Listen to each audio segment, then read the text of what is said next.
Patrí sa poďakovať tým, ktorí vám život dali, lásku, rodinné zázemie a starali sa o vás až po tento krásny, veľký, vzácny deň.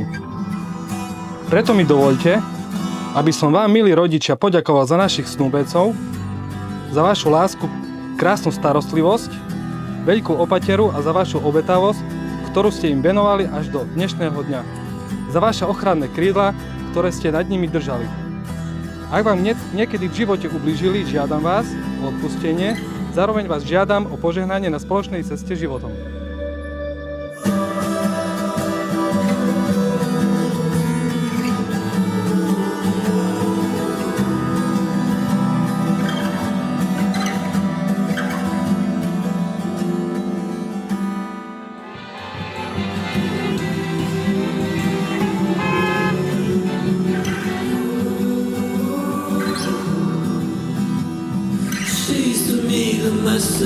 Ďakujeme.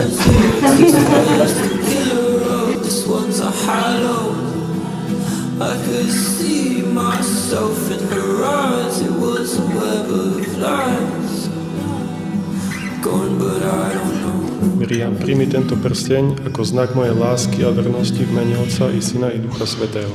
Šimon, príjmi tento prsteň ako znak mojej lásky a vernosti v mene Otca i Syna i Ducha Svätého. A ja teraz v tejto chvíli v mene cirkvi a spoločnosti medzi nami vítam novomanželov Šimona a Miriam.